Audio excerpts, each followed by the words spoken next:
네, 그럼 시작을 하도록 하겠습니다. 잠시만요. 네, 시작하도록 하겠습니다. 저는 오늘 준비한 건 LLM을 어떻게 평가할 것인가에 대해서 준비를 했고요. 한 3개 정도의 리뷰 논문을 읽어보고 좀 제가 좀 인상 깊었던 부분을 공유 드리고자 합니다. 네, 3개 논문을 읽어봤는데 첫 번째는 자마에서 나온 헬스케어에서 LLM의 평가에 대한 논문이고요. 리뷰 논문이고 두 번째는 MPJ 디지털 메디슨이라고 해서 네이처 산하 저널에서 또 이제 비슷한 맥락의 논문이 있어서 읽어보았고 그리고 마지막은 이제 KJR에서 우리나라 저널인데요. 요거는 대한의료인공지학회에서 여기에 일저자로 계시는 박성호 교수님이 연자로 강연해 주실 때 이 논문을 소개해 주셔서 요 주제에 적합할 것 같아서 이것도 한번 읽어보고 말씀을 드리겠습니다. 네, 먼저 첫 번째로 자마 논문인데요. 요거를 주로 좀 소개해 드릴 예정입니다.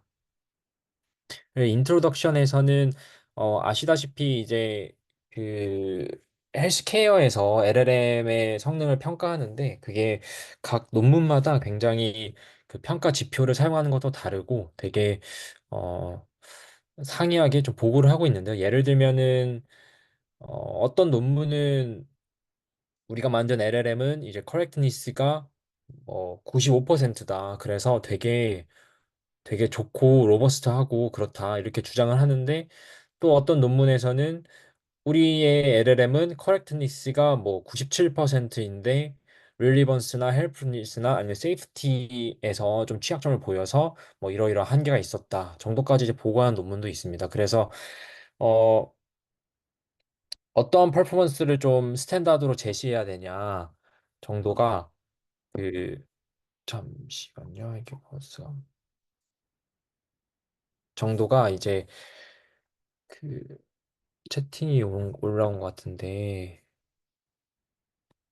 아 아니군요.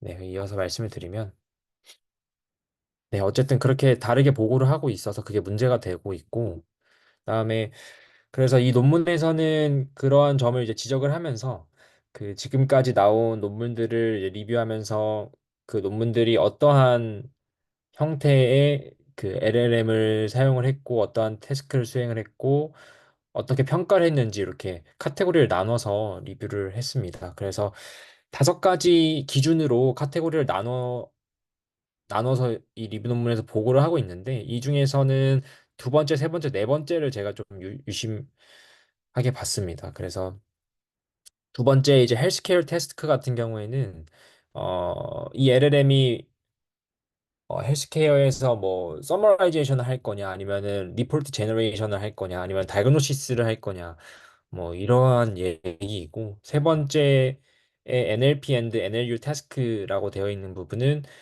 NLP는 이제 알고 계신 그대로고 자연어 처리 그대로고 NLU의 이제 U가 understanding입니다. understanding이고 그리고 네 번째 이제 dimension of evaluation이라고 되어 있는 부분은 평가를 어떤 차원에서 해당 논문에서 평가를 어떤 차원에서 수행했냐에 대한 얘기입니다. 그래서 두 번째인 헬스케어 태스크부터 말씀을 드리면 좀 확대해서 보겠습니다. 확대해서 보면 어 우선 가장 흔하게 접할 수 있는 것입니다. 이미 알고 계시겠지만 enhancing medical knowledge라고 해서 보디 examination들 같은 경우를 USMLE를 통과했더라 이러한 내용들이 가장 흔하지 않습니까? 그래서 그러한 내용들이 가장 대부분을 차지하고 있었다라는 얘기이고 어, 그 외에 이렇게 좀 분류를 하고 있고요. 네, 이어서 분류를 하고 있는 모습이고 그 다음에 이제 NLP and NLU 태스크 같은 경우에는 어 이제 question answering 이것도 이제 아까 USMLE 시험 보는 그런 거랑 좀 겹치는 부분인 거죠. 퀘스천을 물어보고 이제 앤서링이 제대로 된 거를 평가하는 그런 태스크라는 걸 말하는 거고 그렇습니다. 그래서 가장 중요하게 제가 봤던 거는 이제 디멘션 오브 이밸루에이션 부분입니다. 이것도 확대해서 좀 보면 첫 번째 이제 어큐러시 같은 경우에는 어 기존에 많이 사용되는 방법입니다. 뭐 다른 LLM 말고도 이제 다른 그 딥러닝 모델들에서도 많이 사용되는 방법인데 이제 어큐러시 같은 경우에 LLM에서는 루지나 아니면 BLEU라고 해서 블루 같은 것들이 이제 많이 사용되고 있고 그리고 어 제가 여기서 중요하게 봤던 거는 중요하게 보고 또 좀 새롭게 알아간 거 새롭게 알아간 거는 이렇게 별표 표시 빨간 별 표시가 되어 있는 이 세 가지인데요. 첫 번째로 로버스트니스라고 해서 이게 뭐 우리 모델이 로버스트하다 이렇게 많이 말하지만 그 이 LLM을 평가할 때 로버스트니스가 어떤 걸 말하는 거냐에 대해서 이 논문에서 잘 설명을 해주고 있어가지고요. 한번 보시면 이 가운데에 있는 이 베리에이션 1 그리고 베리에이션 2 요거를 좀 봐주시면 이 로버스트니스라는 게 단어를 이제 시노님으로 동의어로 대체하였을 때 또는 뭐 단어의 일부로 오타를 냈을 때에도 그 대답이 로버스트하게 나오냐 이런 얘기인 거거든요. 그 맨 위에 테이블의 캡션을 보시면 테이블 2에서 이 캡션을 보시면 여기에 이제 What are the symptoms of type 2 diabetes 해가지고 타입 2 당뇨에 대해서 뭐 타입 2 당뇨의 증상은 어떤 것들이 있냐 이렇게 물어본 건데 요 심텀을 이제 사인으로 그러니까 시노님으로 바꿔준 것입니다. 그래서 어 이렇게 바꿨을 때에도 로버스트한 리스폰스가 나오냐를 본 거고 또 이 타입 2 할 때 이 타입의 Y와 P를 이제 바꿨을 때 일부러 오타를 만들었을 때 뭐 심텀도 여기 그렇게 되어 있는데 오타를 만들었을 때에도 로버스트한 리스폰스가 나오냐를 본 게 이제 로버스트니스라고 할 수가 있고요. 그 다음에 두 번째 별을 보시면 이제 디플로이먼트 매트릭스입니다. 이게 저는 좀 중요하다고 봤는데 어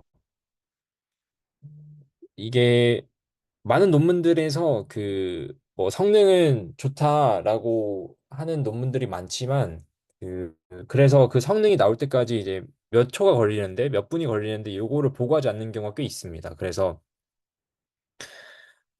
리스폰스를 얻는 데까지 얼마나 걸리냐 이제 중요하기 때문에 또는 그 리스폰스를 얻는데 얼마가 드냐, 얼마의 비용이 소모되냐가 더 중요하기 때문에 그것에 대해서 보고를 해야 된다 이런 말이고요. 그 다음에 세 번째 별 같은 경우에는 이제 calibration and uncertainty라고 되어 있는데 요런 개념에 대해서 익숙하신 분들도 계시겠지만 아니면 아니 익숙하신 분들도 계실 것 같아서 좀 설명을 드리면 uncertainty 같은 경우에는 이제 불확실성이라고 해가지고 그 어떻게 보면 confidence하고 그러니까 물론 뭐 반대되는 거지만 confidence하고 같은 개념을 같은 맥락이라고 보시면 됩니다. confidence하고 uncertainty는 그러니까 예를 들어서 어 LLM이 어떤 대답을 했을 때 그 대답에 대해서 이 모델이 얼마나 확신을 갖고 있냐 이런 얘기입니다. 그래서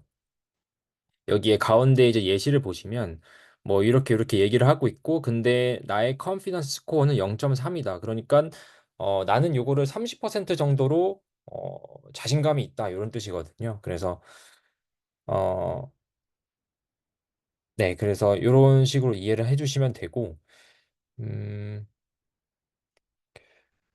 요게 이게 이제 중요하다고 생각했던 이유가 대한의료인공지능 학회에서 요 uncertainty 또는 confidence에 대해서 되게 이번 학회에서 되게 저는 한 두세 번은 얘기를 들었던 것 같거든요. 강연에서. 그래서 이게 최근에 되게 중요하게 다뤄지고 있구나라는 걸 느꼈고요. 어, 뭔가 좀 유행인 것 같은 유행인 것 같은 그런 느낌을 좀 받았습니다. 그래서 uncertainty 또는 이제 confidence에 대해서 뭔가 연구를 하실 분들은 하셔도 좋을 것 같고요. 그리고 여기 calibration이라고 되어 있는데 calibration에 대해서 설명을 더 드리면 이 calibration이라는 거는 모델이 너무 over confident 하거나 아니면 under confident 하지 않게 만드는 작업을 말합니다.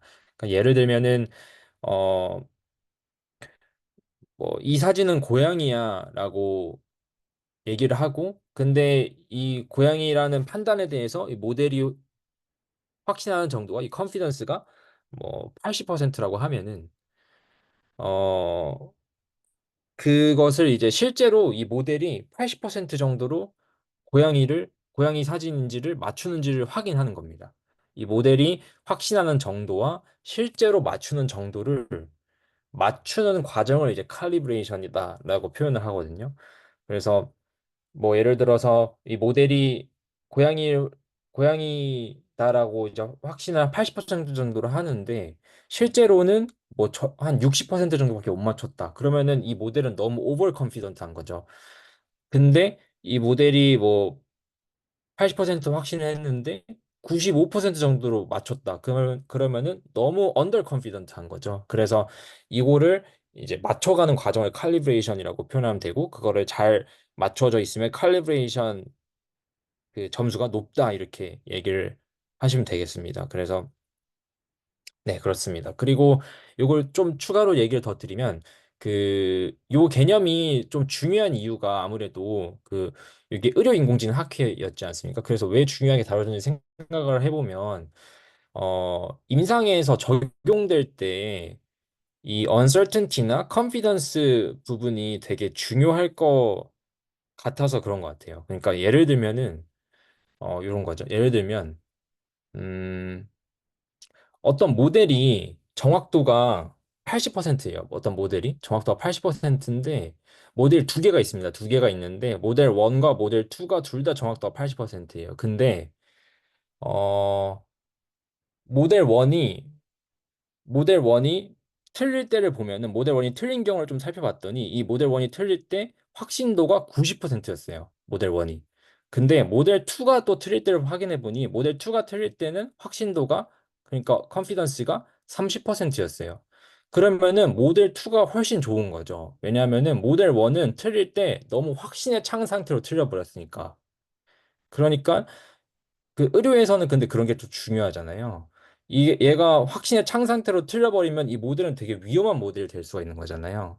그래서 그런 것들 때문에 좀 중요하게 다뤄지지 않았나 생각을 하고 그렇습니다. 그리고 또 학회에서 얘기 들었던 게 이 uncertainty와 uncertainty 또는 confidence와 그러니까 uncertainty하고 confidence는 이제 같은 개념이라고 보시면 돼요. uncertainty랑 probability는 다르다라는 얘기를 또 들었습니다. 그래서 이것도 예시로 이해를 해보자면 그 학회에서 교수님이 이제 들어주셨던 예시가 그거예요. 오늘 비가 올 확률은 90%인데 내가 이 판단에 대해서 확신하는 정도는 20%야. 요런 차이가 있는 거죠. 또는 오늘 비가 올 확률이 20%인데 내가 이 판단에 대해서 확신하는 정도는 90%야. 이렇게 이제 좀 uncertainty와 probability는 다른 개념이다라고 이제 설명을 들었습니다. 그래서 여긴 좀 설명이 길어졌는데 이제 넘어가면 그래서 여기 이렇게 dimension of evaluation이라고 해갖고 이렇게 다양하게 분류가 되어 있는데요. 요게 이 논문에서 밝히기로는 요 헬름이라고 하는 어떤 이벨루에이션 프레임워크에 기반해서 이렇게 디멘션을 이렇게 나눴다고 하고 있고요. 이 헬름이 뭔가를 제가 찾아봤더니 이게 스탠포드에서 만든 건데 되게 널리 쓰이고 있는 이벨루에이션 프레임워크더라고요. 그래서 최근에 나온 뭐 GPT-4나 아니면 클로드 3.5, 소넷 이런 것들도 이제 다 여기에서 이렇게 성능을 평가해서 이렇게 리더보드를 이렇게 하고 있는 걸 알 수 있었고, 요게 헬름이 이제 LLM을 좀 이게 종합적으로 이렇게 평가할 수 있는 어떤 프레임워크라고 합니다. 그래서 이렇게 스탠포드 여기 홈페이지 들어가시면 이렇게 제공하고 있는 거를 보실 수 있고,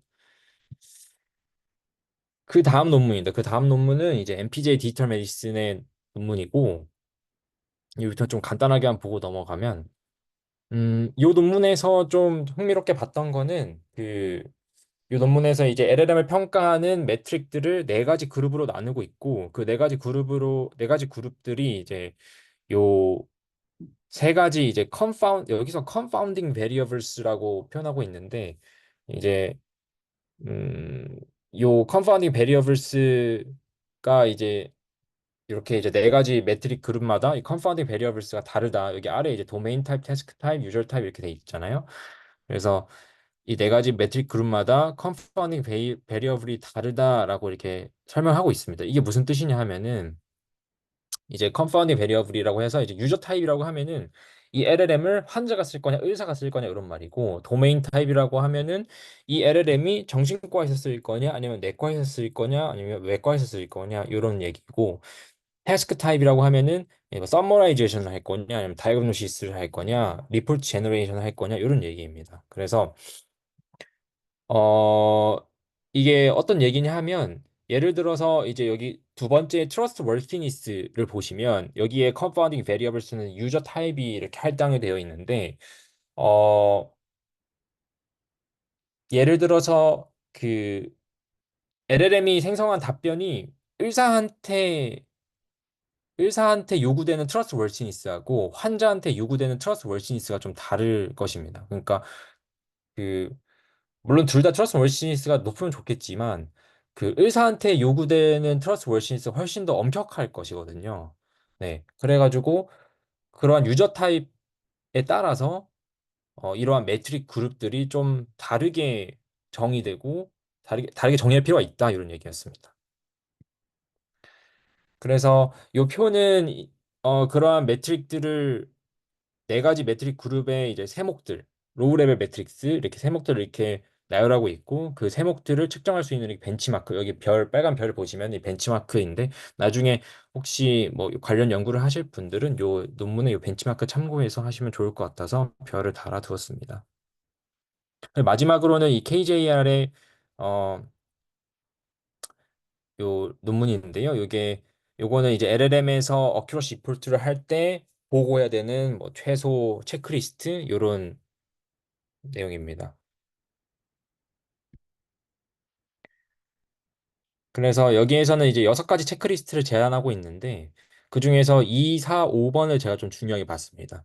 이제 2번 같은 경우에는 스토카스티시티라고 해가지고 요 개념도 좀 알고 가시면 좋을 것 같은데, 이제 스토카스티시티라고 하면은 LLM이 워낙 답변을 생성할 때마다 이게 좀 성능이 다르고 답변의 질이 다르고 그러지 않습니까? 그런 게 이제 스토카스티시티입니다. 그래서 요 스토카스티시티를 해결하기 위해서 어 되게 많은 수의 실험을 해서 보고를 해야 된다 이런 얘기이고요. 4번을 보시면 이 4번 같은 경우에는 예시와 함께 이해하는 게 편할 것 같은데, 요런 얘기입니다. 그러니까 이제 LLM을 사용할 때 또는 성능을 측정할 때 그 이렇게 뭐 더 많은 방법이 있을 수 있겠지만 세 가지 방법이 있을 수 있을 것 같습니다. 그러니까 내가 한국의 수도와 서울의 인구를 물어보면서 어큐러시를 측정하고 싶다고 합시다. 그러면 방법 1이 있습니다. 방법 1은 한국의 수도 어디인가요? 물어보고 서울입니다 하고 세션을 종료시켜요. 그 다음에 다른 세션으로 가서 서울의 인구 얼마인가요? 대답 듣고 세션 종료시켜요. 그런 방법이 있고, 방법 2는 한 번에 물어보는 겁니다. 하나의 그 대화에다가 한꺼번에 물어보고 한꺼번에 대답을 받는 겁니다. 그게 방법 2고, 방법 3는 세션은 하나예요. 근데 따로따로 물어보는 거죠. 그게 방법 3입니다. 그래서 이 세 가지 방법에서 모두 다 어큐러시가 다르게 나올 수가 있기 때문에 어떤 방법을 채용했는지 보고해야 된다 이런 얘기이고요. 5번 같은 경우에는 어 내가 그 LLM에 프롬프트를 줬을 때 그거 왜 그렇게 줬는지, 왜 그렇게 설계했는지에 대해서 상세히 보고해야 된다 이런 얘기입니다. 네, 이상입니다. 그래서 요게 그 Evaluation of LLM에 대한 내용이었고요. 그 제가 하고 있는 연구가 그 이 LLM을 평가하기 위한 연구라서 간단하게만 한 3분 정도만 이제 설명을 좀 드리면, 제가 하고 있는 연구의 제목은 이제 푸시케입니다. 푸시케이고, 어떤 연구의 목적이 뭐냐 하면은 기존에 기존에 이제 그 여기 이제 파카라고 되어 있어요. 파카라고 초록색, 요 GPT 머리를 하고 있는 초록색 여기 보시면 이제 파카라고 되어 있는데, 이게 파카가 뭐냐 하면은 그 Psychiatric Assessment Conversation Agent라고 해서 이 챗봇을 이용해 가지고 그 Psychiatric Assessment, 그러니까 정신과의 스크리닝 또는 초진 정도에 해당하는 것을 자동화하겠다, 챗봇을 이용해서 자동화하겠다라는 컨셉이 있습니다. 그걸 이제 파카라고 부르고, 근데 이 파카가 되게 많이 활발하게 연구가 되고 있는데요. 하지만 그, 어, 실제로 이게 좀 적용하기엔 아직 큰 무리가 있습니다. 뭐 다양한 이유가 있긴 한데요. 그 중에 하나가 이제 파카를 평가할 지표가 많이 없습니다. 벤치마크들이 많이 없는데 그렇다고 해서 이 컨벤셔널 원, 맨 위에 있는 이 컨벤셔널 원처럼 리얼 페이션트한테 파카를 이제 배포할 수는 없습니다. 굉장히 비윤리적이기 때문에 배포할 수 없고 컨벤셔널 여기 2에 보시면은 그래가지고 나온 게 이제 가상 환자를 만들어가지고 파카와 대화시켜서 그 대화 내역을 전문가가 평가를 해가지고 파카의 성능을 이제 확인하는 건데요. 요거는 이제 에티컬리 세이프 할지는 몰라도 어 되게 비용이 많이 들고 또 주관적인 평가가 개입돼가지고 정량적이지 못한데요. 근데 이제 제가 이제 하고 있는 연구는 이제 가상 환자를 또 좀 다면적인 특징을 반영하도록 멀티파세티드한 특징을 반영하도록 만들고 또 그걸 이용해서 어 정량적으로 평가하겠다는 그런 컨셉의 그 연구입니다. 쉽게 생각하시면 그 파카로 하여금 이제 CPX를 보게 만든다, 의사실기시험을 보게 만든다 이렇게 생각하시면 되고 그래서 네, 그래서 그렇습니다. 그래서 이렇게 뭐 평가도 받고 엑스퍼트 그 진짜 이렇게 해서 나온 스코어가 엑스퍼트 스코어와 코릴레이션이 있는지 뭐 이런 것도 확인을 해보고 네, 그런 연구하고 있습니다. 네, 이상입니다. 혹시 질문 있으시면 해주시면 감사하겠습니다.